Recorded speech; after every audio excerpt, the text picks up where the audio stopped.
শান্তারা বাড়ির এই যে দোকানটিকে চিনে রাখুন। আমরা এখানে আগের বারেও এসেছিলাম।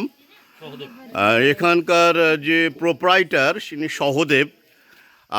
আপনারা যদি এখানে আসেন, এই পর্যন্ত আসেন, তবে অবশ্যই যারা একটু পর্ক বিলাসী হয়ে থাকেন, যারা একটু হ্যাম খান, সসেজ খান, তারা সহদেবের হাতের রান্না পর্ক খেয়ে যাবেন। অসাধারণ স্বাদ। কালকে আগের দিন আমরা সেটা গ্রহণ করেছি, আজকেও আমরা ব্যবস্থা করে এসেছিলাম, সেই আহার সম্পন্ন হলো।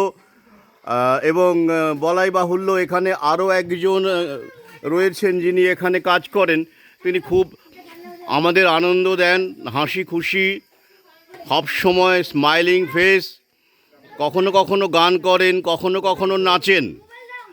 তো যাই হোক, আমরা এইখান থেকে এই যে সামনে রাস্তা দেখছেন, আরও 2.5 কিলোমিটার মতো আমাদের যেতে হবে হোমস্টের জন্য। তো আর আমি তো ঘন ঘন দাঁড়িয়ে দাঁড়িয়ে ছবি তুলছি, অনেক সময় লাগছে, তাই আপাতত 1 কিলোমিটার এই যে গাড়িতে আমরা যাচ্ছি, তারপরে বাকি 1.5-2 কিলোমিটার যা থাকবে আমরা হাঁটবো বলে ঠিক করেছি। আসলে এই ঘন ঘন আমার কাছে তো এই দৃশ্যগুলো নতুন, ওদের কাছে পুরনো। এরা প্রায় সংগ্রাম এবং সমিত, এরা তো প্রায় এদিকে আসে, এখানকার স্থানীয় আমার পাঠক এবং প্ল্যান্ডেমিক বিরোধী যোদ্ধা। তো কিন্তু আমার কাছে নতুন, তাই বড় ঘন ঘন থামছি, ছবি তুলছি।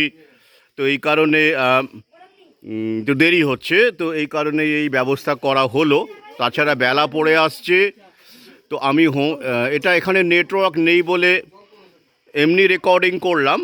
তো এই দোকানটিতে আপনারা আসতে পারেন, এখানে খাবার দাবার মোমো থেকে শুরু করে, হ্যাঁ আরেকটি বিষয়, ছানবিন করতে পারেন এখানে এসে। কারণ আপনারা যারা একটুখানি পানবিলাসী, তারা হয়তো বিদেশি ভোদকা, স্কচ, হুইস্কি ইত্যাদির স্বাদ গ্রহণ করেছেন, সেটা আমিও করেছি ইউরোপে থাকাকালীন। কিন্তু এইখানে যে ছানবিন, মানে ছান, অ্যাকচুয়ালি আমি এটাকে নাম দিয়েছি ছানবিন। ছানবিন করে নেবেন, অনেকটা হাঁড়িয়ার মতো স্বাদ, যদিও এটা মিলেট দিয়ে তৈরি। সংগ্রাম, একটু বলে দাও এটা অ্যাকচুয়ালি প্রিপারেশনটা কি? অ্যাকচুয়ালি এটা ওই মিলেট যেহেতু একটা গমের মতন পাওয়া যায়, সেটাকেই ওরা প্রিপারেশন করে ওই লোকাল ড্রিঙ্কস যেটা বলে, যেটাকে এরা ছাং হিসেবেই বেশি পরিচিত। এবং এটা কোনো রকম ক্ষতিকর নয়, এটা পেটের পক্ষে খুব ভালো, একটু বলে দাও। এবং এটা খেলে পরে ডাইজেস্ট ভালো হয় এবং পেট পরিষ্কার থাকে। আর আরেকটা তো ব্যাপার আছেই, যেটা হয়, হ্যাঁ হ্যাঁ, সেটা তো হয়, তো সেটা তো হবেই, সেটা না হলে তো মানুষ কেন খাবে। তো আপনাদের বলবো, যাদের এই বিষয়টাতে আপত্তি নেই, তারা এখানে এসে একটুখানি এই মানে ছানবিনের স্বাদ গ্রহণ করবেন। মানে ছানবিন করে উপর দিকে যাবেন, তাহলে একটা অন্য মাত্রা পাবে আপনাদের ভ্রমণে। ঠিক আছে, আবার পরে আসবো, আপনাদের জন্য ভিডিও করে রাখছি পরবর্তীকালে আপলোড করবার জন্য। ধন্যবাদ।